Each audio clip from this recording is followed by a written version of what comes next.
Hello, welcome to Ray-ality TV. I'm Raymond Bakari, and today I'm joined by the Rhode Island State Senate Minority Whip Jessica De La Cruz, who represents Senate District 23 here in Rhode Island. Senator, how are you today? I'm doing great. Thanks for having me. Thank you for coming on. And just the first question here, the next legislative session is coming up in January. It's going to be a big session because it's in a year that not only will contain an intense election cycle, redistricting, but also the items that are on the radar for most of the reps and senators. What are some of the key issues the Senate GOP caucus plan to address in the next session? Well, you know what I'd like to see us address is we have a lot of money coming into the state. We also have a surplus. So we have the APRA money, we have a surplus. And when we have that surplus, that's because we've overtaxed the people. So I'd like to see that money go back to the people. When you take too much, it's time to give it back.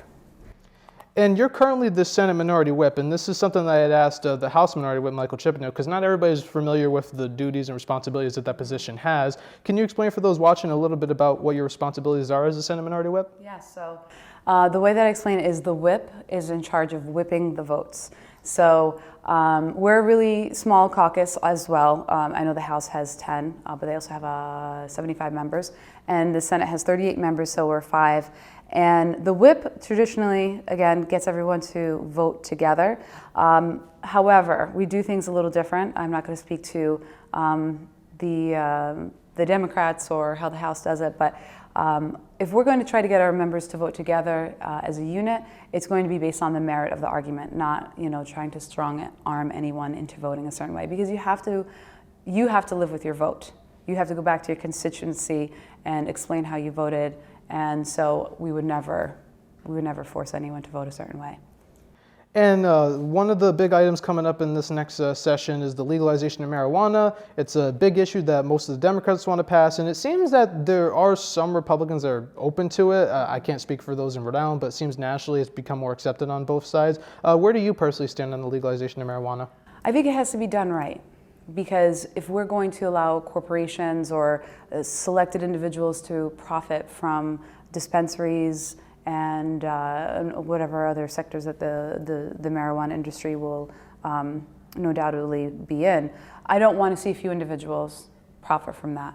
I also think that individuals that would like to that have their own in their home, that they continue to be able to do that, obviously on small scale. We don't want to see any drug dealers or anything, of that sort. But I do think it is inevitable, but it has to be done right. And, the expungement of criminal records from those who are disproportionately affected by the war on drugs in the 80s is also brought up. I believe, I'm not 100% sure on this, but I think it passed in Rhode Island, if I'm correct. Where do you stand on that? I would love that. I think that we need to focus on incarcerations for individuals that are commit heinous crimes. Crimes such as possessing marijuana, small amounts, and consuming it. I think that's a waste of our resources, and I don't think that actually helps the individual. So I am in total agreement with that, and as I do believe, most of my colleagues are as well too. And while we're talking about the top priorities for the 2022 session amongst the whole the House and Senate, LEOBOR also comes up. It's probably also going to be a big topic in the election cycle. And for those watching, that's an acronym for the Law Enforcement Officers Bill of Rights. It's certainly a hot button issue given how law enforcement has been perceived over the past year and a half. I know the Senate president, since we're talking about the Senate side of things, is not in favor of repealing it, but he's open to some modifications he had said on the show. Are there any modifications the Senate GOP want to see when it comes to LEOBOR? Yeah, I would love to see body cameras, and I think that's not only, the video isn't going to lie, right? We're not going to have a he said, she said, the video is going to, and a lot of times either exonerate the individual or the police officer or show that there was blame on both sides. So I would love to see that. I don't know of all the changes that have been proposed. I actually was just talking to someone in the Police Chiefs Association. They are looking at LEOBOR as well. So there's a coalition working on this, and I would definitely advocate for the cameras for sure, the body cams. And these next two I usually ask, these next two questions in this topic overall, I usually ask reps about this, but also some senators recently. And one of them is the line item veto power for the governor. The Republicans want this. Some Democrats do, and even the last 2 governors themselves have. This would, for reference for those watching, this would give the governor power to veto specific parts and items in a budget, as opposed to the whole budget, which could eliminate instances of pork spending that are forced through last minute, which is a common theme in Rhode Island. The GOP says this could help eliminate those last minute instances of pork spending. And I'm assuming it's fair to say, are the Senate GOP on board with the line item veto power for the governor? I say yes, but I'm also very cautious in my yes, because the truth of the matter is that the governor in Rhode Island doesn't have as much power as the Speaker of the House. The legislative body is actually more powerful than our governor. Some states are a little bit different.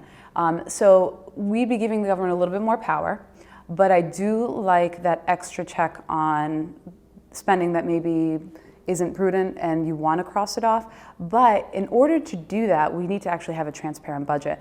And so we actually need line items. So we currently have line items, but they're not, as I say, very transparent. And I'll give you the example of Dr. Pedro, the chiropractor that was going to receive $1 million from the budget. But he was hidden in the budget in a way that it wasn't apparent or clear to everyone looking at the budget. It was somebody that mistakenly pointed it out who was crafting the budget. So we need a transparent budget and then allow for the governor to say, you know what, this is pork spending or this is unnecessary, and use that line on a veto. And the way I had framed it was if the Senate GOP itself is on board, I'm assuming, since you know, not to speak for the whole caucus, you yourself, you're on board with the line on veto power? I am, and if I'm correct, the last time that we were polled, I think all 5 of us were. And while talking about this two-parter of things that the Republicans want to see that may not pass, given how some don't want it to be passed that are in leadership positions, the opening of Inspector General's office also comes up when talking about things Republicans here in Rhode Island want to pass and make a reality. This office would be independent and detect waste, fraud, and inefficiencies in government. Has there been any recent talks with between the caucus and either the Senate president or the governor about this? Well, I'm not sure if there has been between the governor and the Senate president, but the reason why I would advocate for that is because it is an independent, as you would say. It's not an elected individual, not appointed by the legislative branch, so they would be free from influence. And our Attorney General in this state is elected, and so the issue that I see there is it can become a very political position. And kind of going back to, so has the caucus themselves talked to any of those in the leadership about this recently? Not recently, no, but this is something that they've discussed, I don't know, for years now. Now, have I personally discussed it with President Ruggiero? I have not, but has our leadership in the past? They have, yeah. And some Republicans, while we're still on the idea of the opening of an Inspector General's office, one Republican on the show not too long ago, I believe it on episode 6, had talked about closing down, like a possibility to get the money for this, because you would need money out of the state budget for this, was one of the possibilities he mentioned was closing down the Lieutenant Governor's office and potentially using that $1 million a year budget the office has for an Inspector General's office. Would that be something you would support?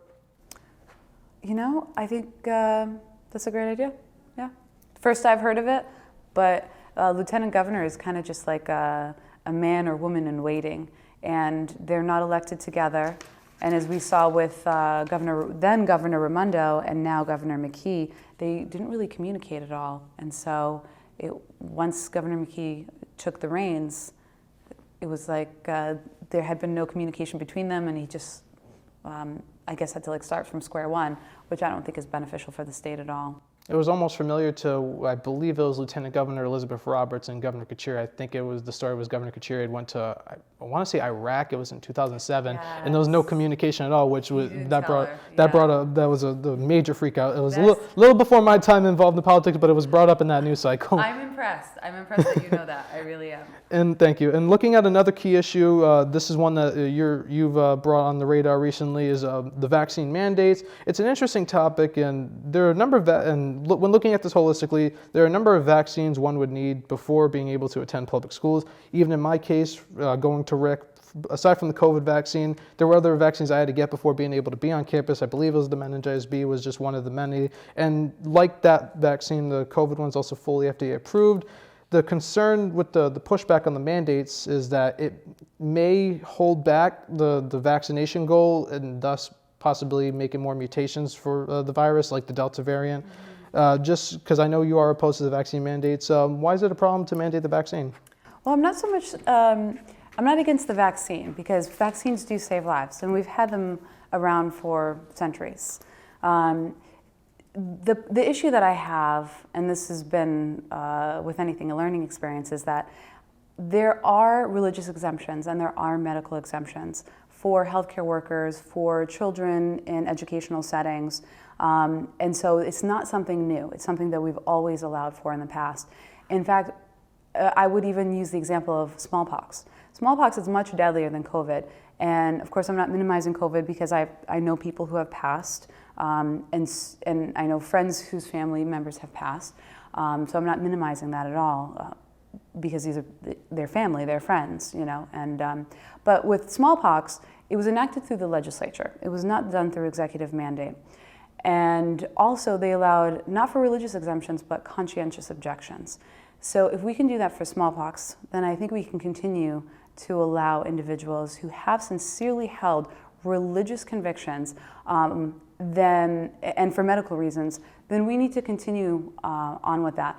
We can't suspend our liberties indefinitely because of fear. We don't want to willy-nilly, you know, we're not going to vaccinate them, we're not going to push for vaccinations, we're not going to talk about its merits. Of course, we're all going to do that. But as Governor McKee has said himself, 92% of Rhode Islanders have had their first dose, and over 80% have fully vaccinated. And we know that herd immunity, it happens anywhere between 60 and 90%, depending on the virus. So we're in a really good place. And also what I've learned from epidemiologists and physicians, even my own physician, is COVID is going to be around forever. It's not going away. And we are going to have to learn to live with it and protect our most vulnerable. We know that children seem to be very resilient. No one under the age of 25 has passed because of COVID. 3 have died with complications with COVID, but not of COVID. But we know that the older population, the elderly population, is disproportionately affected. And so, do we need to take precautions? Do we need to be smart? Do we, yes, all of those things. But we also still need to protect religious liberties. And I am very firm, and I say, I took an oath to uphold and defend the Constitution, the First Amendment, the Second Amendment, all the amendments. I take that responsibility very seriously. And to follow up on the vaccine topic, you had mentioned Rhode Island does have a high vaccination rate, which that is indeed true. The country itself is, I believe, at 57, 58%. There's a whole counter going on Twitter where they update it constantly every day. And the concern is from those who are more in favor of the vaccine mandate is that even though you have states like Rhode Island, Vermont, mainly like New England too, and a bunch of other states with high numbers, there are states with low numbers like Louisiana, Alabama, a bunch of other states. And the concern is that the longer this virus has to go around, and as like 30-something% is holding back the vaccination rate, the concern is you can have mutations come like the Delta variant that are deadly and could evade the vaccines and then bring us back to square one with like March 2020 levels. That's the concern on their part. Mm-hmm. In your opinion, is there a concern that that portion of the population not getting vaccinated could be holding the country back from seeing the light at the end of the tunnel? It's very possible. And I will say this, that, you know, I'll use a Fox News poll. Not that I watch Fox News or CNN, but I'll use that just so that, because we know that the Fox viewers tend to be more conservative. I think we can concede that, right? So, and they had done a poll and they found that 70% of Americans actually agree with mandates. And that's Americans, like not just Democrats. We're talking about Republicans, Democrats, and independent voters. So is it a popular stance that I'm taking? Not so much, but it is a principled stance. And if I have to choose between what I believe and the oath that I took, I'm going to have to always err on that, on the oath that I took. And of course, we're going to balance the safety of individuals and the community, but we also need to balance our rights as Rhode Islanders. And now shifting the topics, looking at another big issue that kind of has not been on the radar as much, considering the ARPA money coming in, and that's that's going to lead to hopefully, not the knock on wood, the last year of the phase out of the car tax. It's currently in the last year or the last two. The Senate president was saying it was 1 or 2. I've heard it's in the last year. Where do you stand on finally getting rid of this tax once and for all? With all this money that's coming into the state, get rid of it once and for all. Absolutely. Put more money in the pockets of Rhode Islanders because they overpaid in taxes. And while talking about vehicle-related issues, the concern of truck tolls eventually getting to car tolls is one that has gone unnoticed, considering that the speaker had said on this show that while saying it's unlikely to happen, he didn't rule it out because he said the only way it could happen is if the House, Senate, and Governor agreed upon it. And with the supermajorities that party has that made the truck tolls, they could end up making it cars one day if desperation comes into play. Where are the Senate Republicans standing on extending the tolls to cars? Well, you're very perceptive, and you caught on to what the speaker was saying. Although unlikely, doesn't mean that it's impossible. The law can change. The law can change from one year to the next. Can change in a matter of a month. So, do I feel confident that we will never tax or toll cars? No, I don't feel confident because I feel that it will be easy to say, well, we really need money. And all we have to really do to raise some money is now we'll toll cars. And again, with all of this infrastructure money coming from the federal government, with all of the the way that I would describe it, we're rolling in dough here in Rhode Island.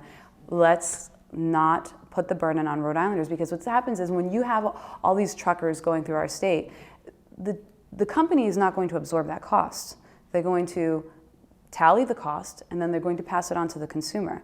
Because the gas, the tolls, the labor, we pay that on the back end or receiving end, whichever one you want to call it. But when I'm picking up, ground beef at the grocery store, and I used to pay $11, now I'm paying $20. No one, those companies aren't going to absorb the cost. As we can see, we're paying it. So I think that we should get rid of the tolls, and we should make. Don't even give the legislature the ability to tax cars in the future. I just don't trust our government not to do that.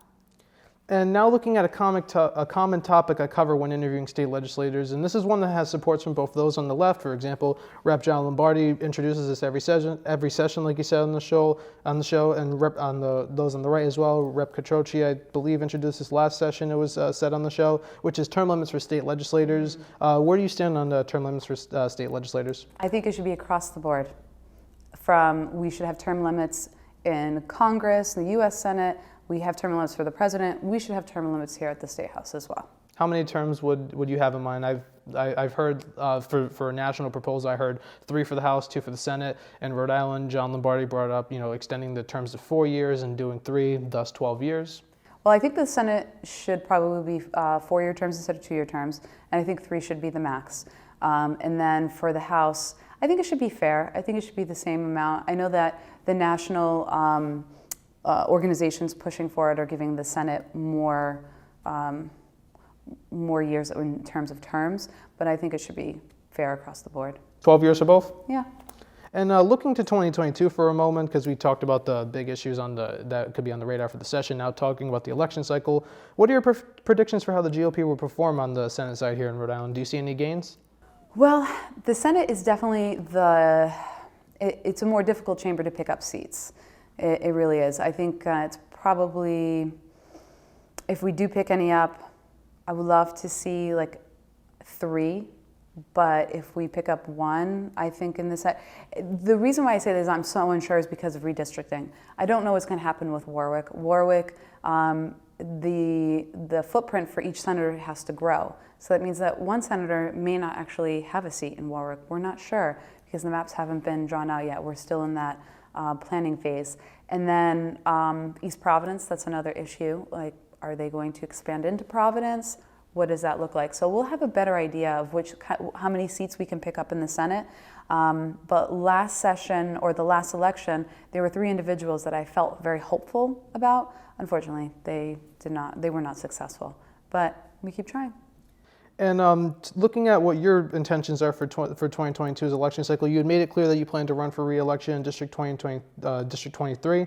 Are there any specific issues that we may have not covered in this interview that you plan to focus individually on in your district? No, I think I think it's very safe to say that I represent my district pretty well in that what they care about is what I represent at the State House. I think they care about civil liberties, they care about fairness and equality. I just feel like I couldn't have run anywhere else and represented a group of people as closely to where I line up. Now, does that say that I always line up with them? Do I always agree?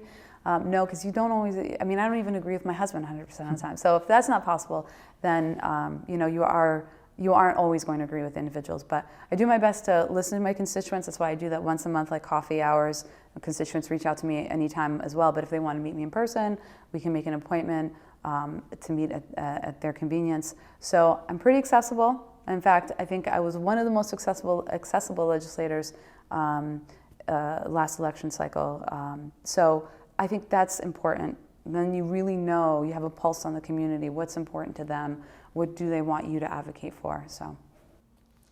And talking about your plans, because you had going further into it, because you said I believe you said cruise control was what you had used to Ian Donis when he had asked you about your plans. You were talking. No, he's the one that he came up with cruise control. I did not. I thought it was. Or maybe it was one of my staff. I'm not sure. But now looking at that, because you were speculated to be running for governor. Earlier than that, I heard lieutenant governor, because you're seen as a rising star within the Republican Party here in Rhode Island, and there aren't many highly elected Republicans right now in the state. So your name popped up alongside with Leader Filippi on governor and possible higher offices. Were there any plans to run for any other offices in 2022 earlier on? No, I definitely didn't have any plans, and I didn't even plan to run for state senate. That was something that. Kind of just years of frustration, and I decided to run. So, but because of that experience and running for Senate, I've learned never to say never. But I definitely didn't have any plans for 2022, but we'll see what the future holds. And you had mentioned never say never. Mm-hmm. Is there any plans for, I know it's a little early, but do you have any aspirations for higher office in the future? Because 2024, 2026, there's a lot. Every 2 years, I can, no. It's something that I have to think about, I have to pray about, and I know that my family supports me. My husband's always said, hey, whatever you decide, I'm behind you 100%. And so that's really important to me, making sure that my family supports me there. Even my boys, they're young, they're 12, 10 and 9. They just had birthdays. And, they're ready for mom to be president. I'm like, guys, that's how it happens, but, so they're really proud of me, my family, and they support me, but it's also, I just got here and I am enjoying the advocacy portion for my communities. And I just don't think it's time right now. But like I said, I'm never going to say never. It's definitely a possibility. I just don't know when. Just something you can't foresee at the moment. Exactly. And looking at my final question, this is one I ask everyone here on the show to keep tradition, and that is, in your opinion, what do you think Rhode Island is best known for? I was going to say Dell's Lemonade, but I may anger some of your viewers because I actually love Mr. Lemon. Have you ever had Mr. Lemon? I've had that. That's in the north side of Providence, right? Yeah, Admiral Street. I've had it a few times. It's both are really good. Yeah. So I haven't had Mr. Lemon as much. I know Dell's, the rule is with or without straws. Does the same go for Mr. Lemon? No straws with Mr. Lemon. He doesn't. I don't even think he has straws at the counter. So, but okay, so when I think of Rhode Island, I say calamari and lemonade, right? But also corruption. So I gotta go on both sides, the funny and the maybe snarky. So, sorry. No worries. I've heard a variety of answers, and this is my favorite part about this question, because you always get something new, because we are known for a lot of things. Some may be good, some may be bad. Senator, I want to thank you so much for coming on the show. It's been an absolute pleasure of mine to have you on. And thank you for watching this episode of Ray-ality TV. If you're watching this on the dual upload on Anchor TV, Rhode Island College's TV station's YouTube channel, you can please click the subscribe button down below on there, the post notification bell as well. Same with this channel on the Ray-ality TV channel. If you're reading the political profiles article version of this on anchorweb.org, you can always visit anchorweb.org on our Monday issues. The chances are there'll always be a new one. If not, there's a political profiles section. You can read this one and prior ones. I'm Raymond Bakari. I'll see you on the next episode.